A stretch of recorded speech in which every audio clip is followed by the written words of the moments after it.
कालच्या चर्चेला धरून आजचा प्रश्न असा आहे आपला चिंतनासाठी, विचारासाठी, की सती साधनेसाठी जिथून आपण सर्वसाधारणपणे सुरुवात करतो, तो नैसर्गिक श्वास सापडलाय का?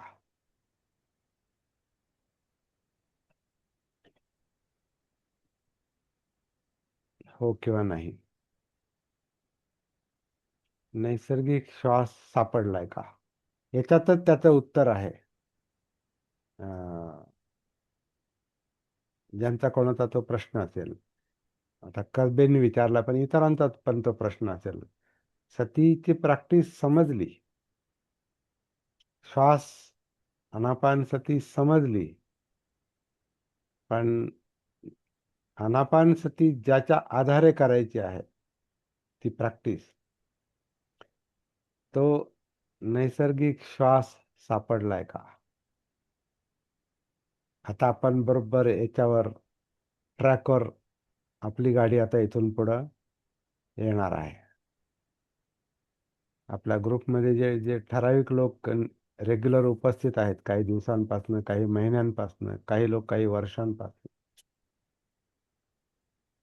त्यांच्यासाठी हा महत्वाचा मुद्दा आहे. इतके दिवस आपण याच्यावर चर्चा करतोय, डायरेक्ट इनडायरेक्ट, प्रत्यक्ष अप्रत्यक्ष मेथड, सतीची सतीच्या प्रॅक्टिसची प्रत्यक्ष आणि अप्रत्यक्ष पद्धती. अप्रत्यक्ष आपण खूप काय काय काय काय बोलत आलोय आणि अप्रत्यक्ष अनेक साधनं आहेत. परंतु प्रत्यक्ष सतीची साधना जी आहे ती ज्यानं त्यानं करायची, आणि ज्यानं त्यानं करण्यासाठी सर्वसाधारणपणे पहिला जो विषय असतो तो आपला श्वास असतो. आनापान. आनापान सतीसाठी आनापान पाहिजे, पण कोणतं आनापान? त्याला आपण नैसर्गिक आनापान म्हणतो, किंवा मी त्याला अनात्म आनापान म्हणतो. अनात्म म्हणजे आपण आपण घेत नाही, आपण सोडत नाही. श्वास हा हे शरीर नैसर्गिकपणे आतून आत श्वास घेतं या धडामध्ये, आणि आतून बाहेर पडतो. तो आनापान माझ्या दृष्टीने, तो नैसर्गिक आनापान, तो नैसर्गिक श्वास हा सतीचा पहिला विषय आहे. प्रश्न असा आहे, तो नैसर्गिक श्वास सापडला का?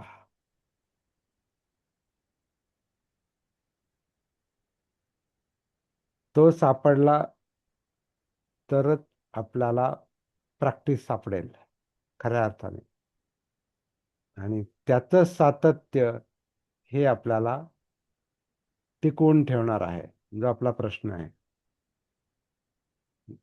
कसबेंनी जो प्रश्न विचारला की सती टिकून राहत नाही, म्हणजे सुरुवातीला आपली सती श्वासावर टिकून राहत नाही, कारण आपल्या मनाला तेवढंच काम नाही. तो व्याप जेवढा जास्त असतो तेवढी आपली शक्ती पांगलेली असते, आणि जेवढी आपली शक्ती पांगलेली असते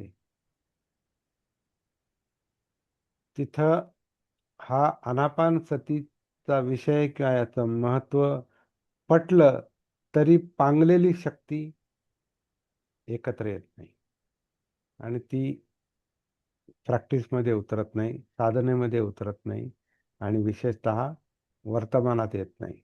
कारण आनापान वर्तमानात तर आत्ता चालू आहे, तर ते नैसर्गिकपणे चालू आहे. नैसर्गिकपणे म्हणजे काहीच करायचं नसतं. आनापानासाठी काही करायचं आहे? काहीच करायचं नाही, तर चालू आहे. तर तो जो नैसर्गिक आनापान आहे तो सतीचा विषय आहे. तो विषय सापडला का? हा आपल्याला स्वतःला प्रश्न विचारायचा, उत्तर द्यायची गरज नाही. नैसर्गिक श्वास सापडलाय का, तर पहिला तो शोधावा लागेल. आता आणखीन खोलात आपण चाललोय आता प्रॅक्टिस मध्ये. नैसर्गिक श्वास सापडला तर या क्षणातलं आन, या क्षणातलं अपान जे असेल ते. आता मी बोलतोय म्हणजे मी करू शकत नाही. म्हणजे आन आन पहा असं मी तुम्हाला म्हटलं तरी मी नाही पाहू शकत. का? याचं उत्तर पण मी सांगितलेलं आहे. जेव्हा मी बोलतो तेव्हा अपानच चालू आहे, असतंय. अपान थांबल्याशिवाय आन होत नाही, आणि जेव्हा आन होतं तेव्हा मी बोलू शकत नाही. आणि मी जर बोलायला लागलो तर तिथं आन सती होऊ शकत नाही. पण हे मी आता तुमच्याशी बोलताना बोलतोय. पण मी दुसरं त्याच्या विरुद्ध करू शकतो.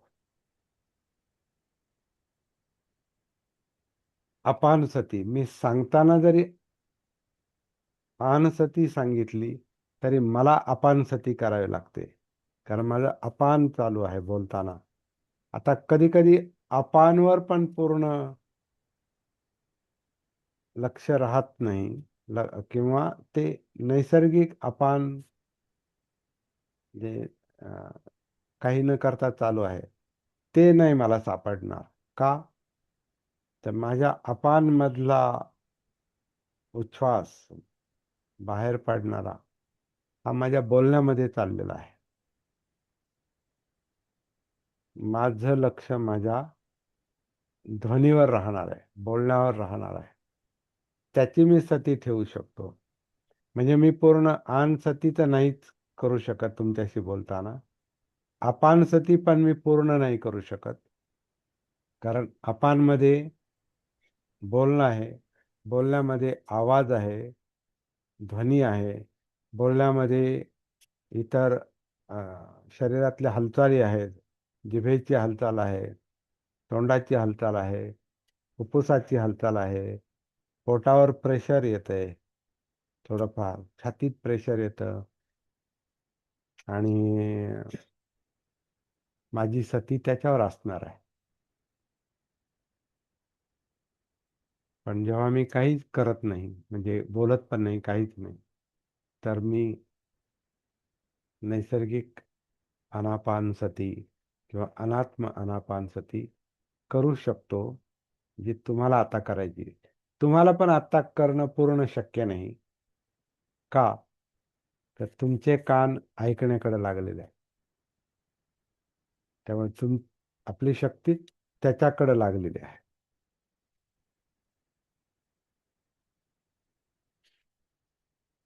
त्यामुळे ती आत नाही. सरावाने दोन्ही येऊ शकतं. पण सध्या जर सतीचा सराव जमत नसेल तर एकच नीट साधत नाही तर दोन दोन कसे साधणार, तीन तीन कसे साधणार, चार चार कसे साधणार. म्हणजे नंतर एक अशी अवस्था येते की तुम्हाला काया वेदना चित्त मनोधम्म, श्वास काया वेदना चित्त मनोधम्म याच्यासाठी वेगळं काही करायची गरज नाही राहत, कारण ते सगळं एकच एकच आहे, एकत्रच चाललेलं आहे. पण ती खूप प्रॅक्टिसने साध्य होणारी नंतरची गोष्ट आहे. सध्या आपण हा प्रश्न लक्षात घेतलेला आहे की आपली सती विशिष्ट विषयावर पाहिजे तेव्हा का टिकून राहत नाही.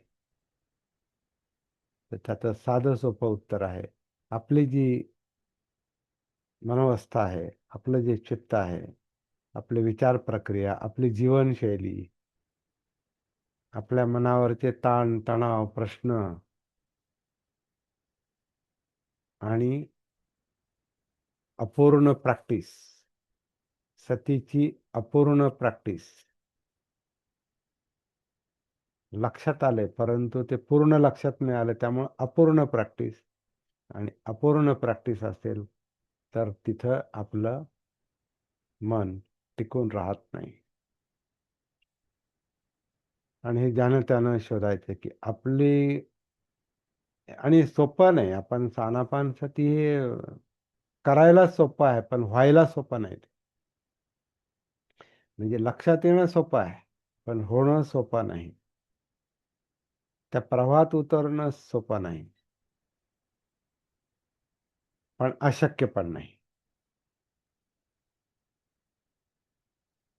तर हे समजून घेण्याची आणि समजून उमजून प्रॅक्टिस करण्याचा विषय आहे असं मला वाटतं. आज मला हाच प्रश्न निर्माण करायचा होता, की नैसर्गिक श्वास सापडलाय का?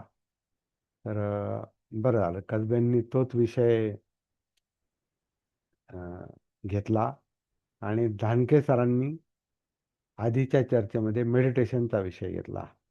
त्यामुळे दोन्ही मुद्द्यांचा फायदा घेऊन आपण आजची चर्चा केलेली आहे. अ, वेळ 7 मिनिटाचा राहिलेला आहे. एकच प्रश्न स्वतःला विचारायचा आहे प्रॅक्टिससाठी, विशेषतः आनापानसतीसाठी. नैसर्गिक आनापान सापडलंय का?